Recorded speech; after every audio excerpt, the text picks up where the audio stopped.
Good morning everyone, welcome to knowledge account. আমি কুন্তল মাহিন্দার তোমাদের সাথে 20 জুলাই 2024 ডেলি কারেন্ট অ্যাফেয়ার্স নিয়ে ডিসকাস করবো উইথ স্ট্যাটিক জিকে।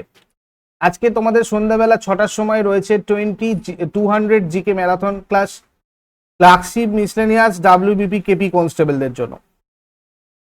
এটা অলরেডি শিডিউল হয়ে গেছে, তোমরা ক্লাসটা টেলিগ্রাম চ্যানেল থেকেও লিঙ্ক পেয়ে যাবে, ওখান থেকে করে নিও। আজকে সকাল 6টায় ডেলি কারেন্ট অ্যাফেয়ার্স এর পরে 7টার সময় কেএস স্টাডি চ্যানেলে তোমাদের সাপ্তাহিক কারেন্ট অ্যাফেয়ার্স, এই সপ্তাহের সেরা বাছাই করা কারেন্ট অ্যাফেয়ার্সগুলো নিয়ে আলোচনা হবে। 10:30টার সময় প্রত্যেক সপ্তাহের যে 8টা করে স্ট্যাটিক জিকে তোমাদের স্পেশাল দেওয়া হয়, আজকে সেটা হবে। আর 6টার সময় তোমাদের 6টার সময় এই 200 জিকে ম্যারাথনের ক্লাসটা হবে। কেমন? আর আমাদের পিডিএফ কারেন্ট অ্যাফেয়ার্সের হোক বা জিকের তোমরা কালেক্ট করতে পারবে আমাদের অ্যাপের ইবুক সেকশন থেকে। গুগল প্লে থেকে গিয়ে সার্চ করে নাও নলেজ অ্যাকাউন্ট অফিসিয়াল, অথবা ডেসক্রিপশন বক্সে অ্যাপের লিঙ্ক রয়েছে, ওখান থেকে গিয়ে তোমরা ডাউনলোড করে নাও।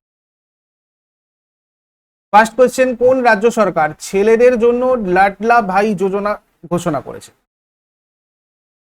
লাডলি বেহেন যোজনা আমরা দেখেছিলাম, সেরকম লাডলা ভাই যোজনা এটা করছে মহারাষ্ট্র।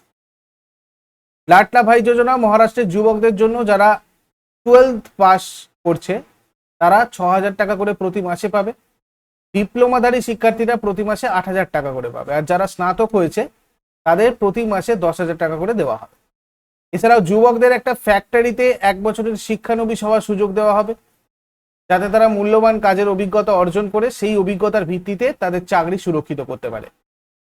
এছাড়া মাঝি লড়কি বাহিন যোজনা, যেটা মুখ্যমন্ত্রী মাঝি লড়কি বাহিন যোজনা, এর অধীনে 21 থেকে 60 বছর বয়সী যোগ্য মহিলারা 1,500 টাকা করে মাসিক ভাতা পাবেন।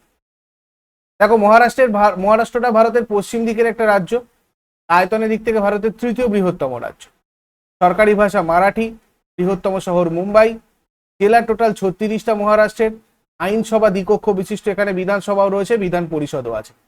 288টা বিধানসভার আর 78টা বিধান পরিষদে।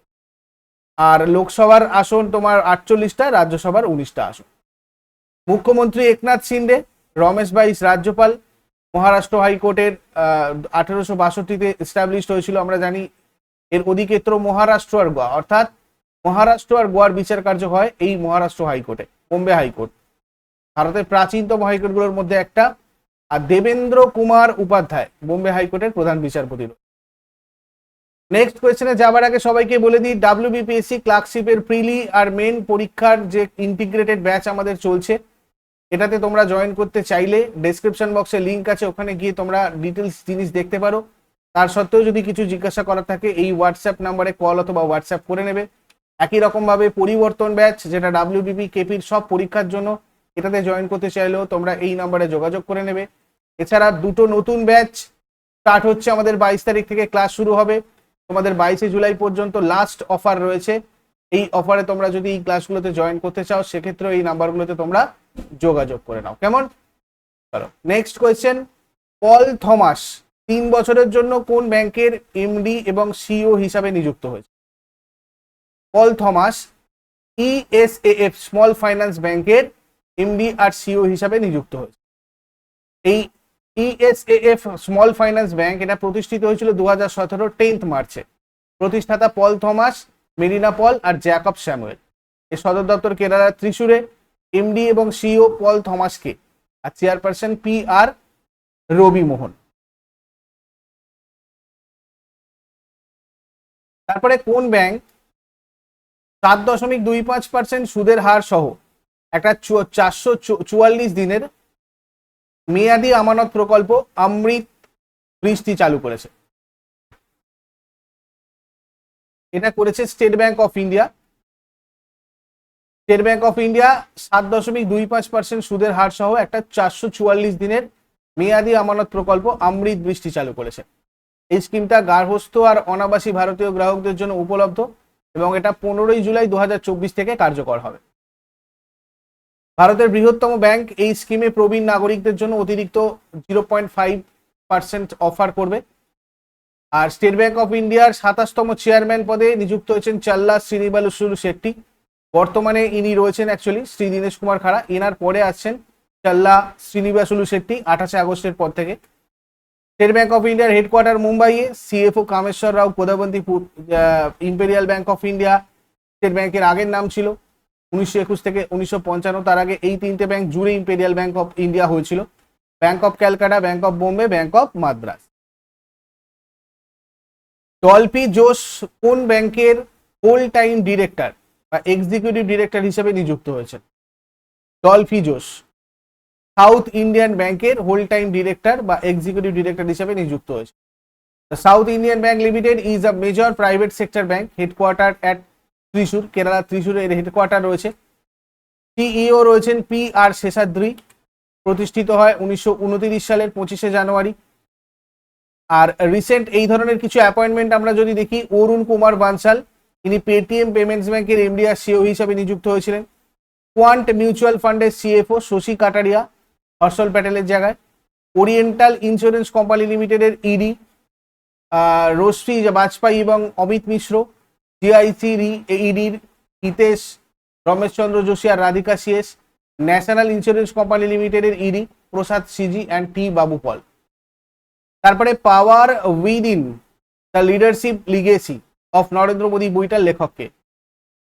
এটা লিখেছেন ডক্টর আর বালাসুব্রমণিয়াম। আন্তর্জাতিক নেলসন ম্যান্ডেলা দিবস কবে পালন করা হয়?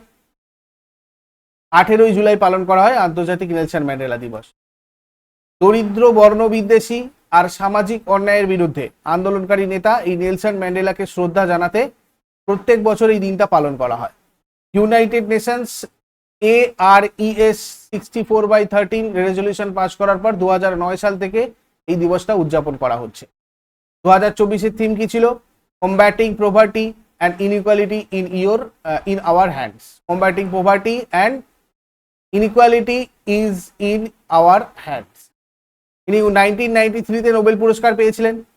তারপরে জর্জেস এল হেডরিকে কোন ব্যাংকের সিইও পদে নিযুক্ত হয়েছেন?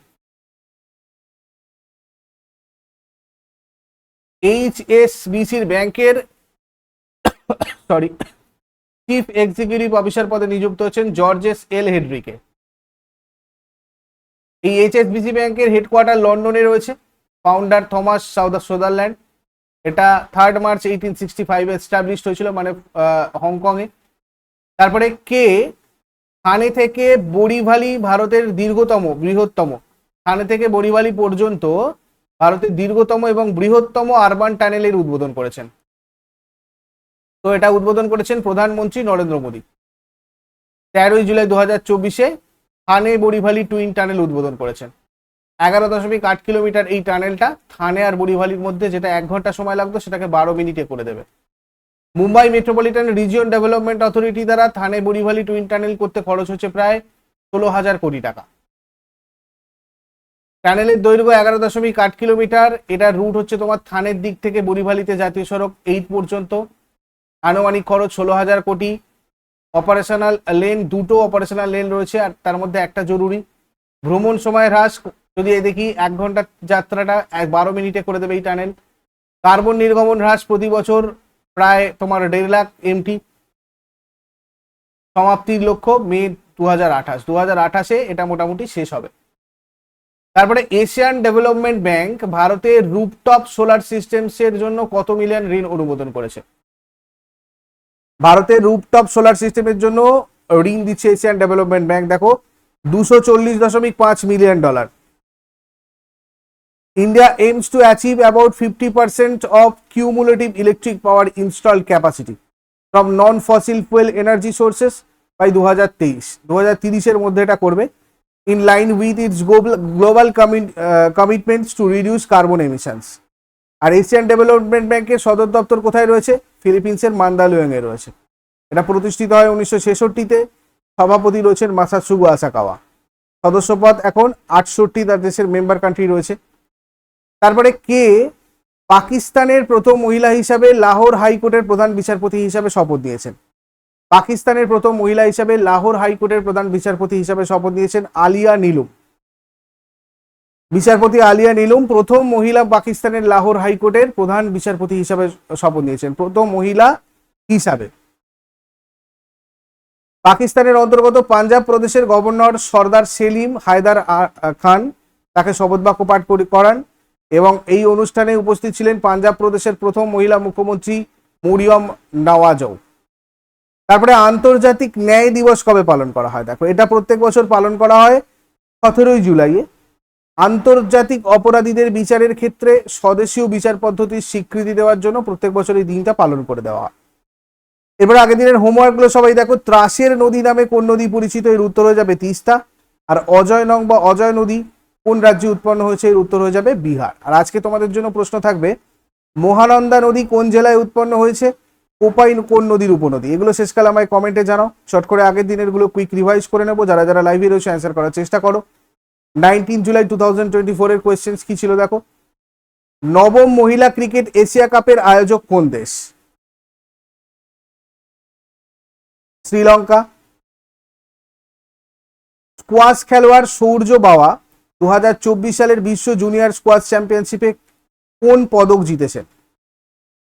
কোন পদক জিতেছেন? ব্রোঞ্জ পদক। WSF বিশ্ব জুনিয়র স্কোয়াশ চ্যাম্পিয়নশিপ 2024 কোথায় অনুষ্ঠিত হয়েছিল? মার্কিন যুক্তরাষ্ট্র। সম্প্রতি কোন রাজ্য পুলিশ নিয়োগে অগ্নিবীরদের 10% সংরক্ষণ দেওয়ার কথা ঘোষণা করেছে? হরিয়ানা। রাশিয়ার সেন্ট পিটার্সবার্গে অনুষ্ঠিত আন্তর্জাতিক বালি ভাস্কর্য চ্যাম্পিয়নশিপে স্বর্ণপদক সহ গোল্ডেন স্যান্ডমাস্টার অ্যাওয়ার্ড কে জিতেছেন? সুদর্শন পট্টনায়ক। কোন দল বিশ্ব চ্যাম্পিয়নশিপ অব লিজেন্ডস টাইটেল 2024 জিতেছে? India champions. এশিয়ার প্রথম স্বাস্থ্য গবেষণা সংক্রান্ত প্রি ক্লিনিক্যাল নেটওয়ার্ক ফেসিলিটি কোথায় উদ্বোধন করা হয়? ফরিদাবাদ। প্রতিবন্ধী শিক্ষার্থীদের জন্য পূর্ব ভারতের প্রথম বিশ্ববিদ্যালয় কোন শহরে খোলা হবে? রাঁচি। কোন দেশ 2024 সালের 19 থেকে 22 জুলাই পর্যন্ত আন্তর্জাতিক ক্রিকেট কাউন্সিলের বার্ষিক সম্মেলনের আয়োজন করবে? শ্রীলঙ্কা। কীর্তি উদ্যোগ যেটা সম্প্রতি সংবাদে ছিল কোন মন্ত্রণালয়ের উদ্যোগ? ক্রীড়া মন্ত্রণালয়। পোর্ট লুইসে ভারত মরিশাস ফ্রেন্ডশিপ গার্ডেন কে উদ্বোধন করেন? এস জয়শঙ্কর। এগুলো ছিল তোমাদের আগের দিনের কোয়েশ্চেন। ইউজফুল বলে মনে হলে অবশ্যই সবাই লাইক করো, বন্ধুদের সাথে শেয়ার করো। যারা নতুন রয়েছে প্রতিদিন সকাল 6টার সময় ডেলি কারেন্ট অ্যাফেয়ার্স এর আপডেটের জন্য নলেজ অ্যাকাউন্টকে সাবস্ক্রাইব করে বেল আইকন প্রেস করে অলে ক্লিক করে নাও। Thank you so much. Take care. Have a great day.